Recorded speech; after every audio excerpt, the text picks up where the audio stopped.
Teknologi bisa membantu, namun bisa juga bikin buntu.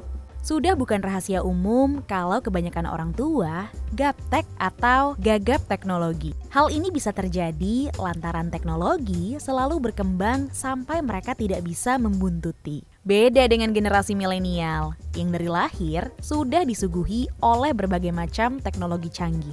Catatan dari Kaspersky Lab tahun 2019 menunjukkan kalau ada setidaknya 52% orang dengan usia 55 tahun ke atas mengaku gagap teknologi.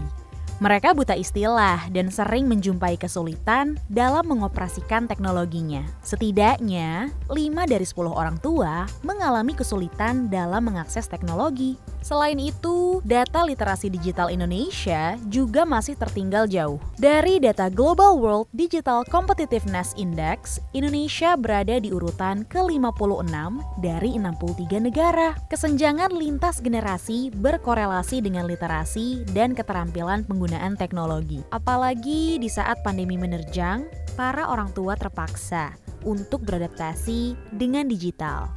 Mulai dari bertemu secara online via social media dan aplikasi conference call, sampai belanja kebutuhan sehari-hari dan bayar-bayar tagihan juga serba online. Yang disayangkan adalah kita sebagai generasi muda seringkali cuek dan enggan untuk berbagi ilmu kepada orang tua. Ada 25% anak muda yang mengaku malas mengajarkan teknologi kepada orang tua. Alasan utamanya adalah mereka menganggap para orang tua lambat untuk membiasakan diri dan beradaptasi dengan teknologi. Alhasil, muncul situasi mengkhawatirkan karena kurangnya literasi terkait pemberian data-data rahasia seperti data pribadi dan data perbankan, sehingga berakhir dengan kerugian finansial. Contoh yang belakangan ini sering terjadi adalah penipuan melalui telepon yang mengatasnamakan pihak bank. Para penipu biasanya menelpon dari nomor yang mirip call center sebuah bank, memperkenalkan diri sebagai customer care. Mereka menelpon untuk memberikan informasi bahwa ada transaksi mencurigakan pada kartu kredit, rekening, atau mobile banking milik orang tuamu dan menawarkan bantuan untuk memblokir transaksi mencurigakan tersebut dengan meminta data-data perbankan yang bersifat rahasia. Saat mendengar informasi tersebut, wajar jika orang tua kamu jadi kaget, panik, dan lengah. Disitulah para penipu memanfaatkan celah yang ada. Orang tua kamu pun terjebak dan memberikan data perbankan seperti nomor kartu kredit, CVV atau CVC kepada penipu. Orang tuamu pun menjadi korban penipuan. Setelah mendapatkan data tersebut, para penipu ini akan melakukan aktivitas untuk menguatkan kredibilitas mereka. Lalu, si calon korban akan dipandu untuk mengecek bahwa benar terjadi transaksi mencurigakan itu di kartu kreditnya. Yah, namanya juga panik kan ya? Pasti jadi nggak teliti dan tidak mengecek secara seksama. Sebaliknya, si calon korban jadi makin yakin bahwa penipu berniat baik. Karena kredibilitas sudah cukup terbangun, penipu tersebut lalu menuntun calon korban untuk mengamankan aset-aset perbankan lainnya. Di mana untuk mengamankannya perlu diberikan data-data seperti PIN, nomor kartu ATM, username dan PIN mobile banking, kode OTP atau one time password yang diterima, serta data pribadi lainnya. Alhasil, penipu pun berhasil mendapatkan data yang diperlukan untuk mengakses lalu menguras semua aset yang ada di dalam produk perbankan milik calon korban. Pertanyaannya sekarang, bagaimana kalau hal ini terjadi dengan orang tua atau kerabat kita yang memang belum memiliki literasi bahwa data-data rahasia, terutama data perbankan, tidak boleh di-share ke siapapun? Apalagi sekarang lagi banyak modus penipuan. Jadi, selain protek data perbankan kalian, bantu juga orang tuamu agar selalu awas modus dan menjaga kerahasiaan data pribadi.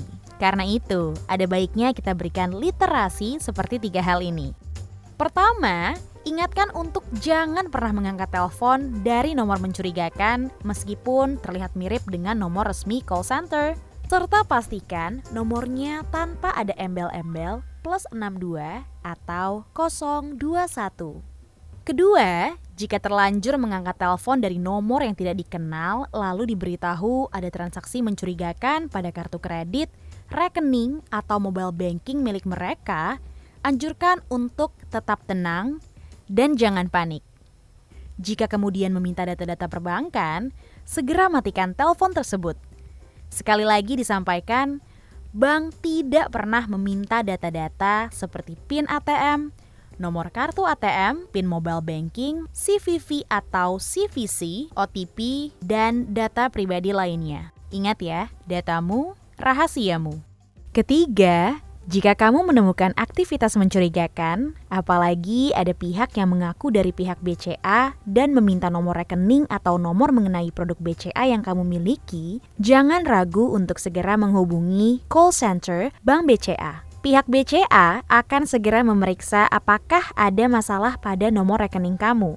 Kamu bisa segera menghubungi Halo BCA pada 1500888, Twitter @halobca, email halobca@bca.co.id, atau WhatsApp 08 111 500 998. Oleh karena itu, mari kita sama-sama ingatkan serta ajarkan orang tua dan orang terdekat untuk jadi generasi anti modus yang tidak mudah kena tipu dan tidak menjadi korban penipuan selanjutnya. Ajarkan untuk selalu update modus-modus terbaru di www.bca.co.id/awasmodus. In collaboration with BCA.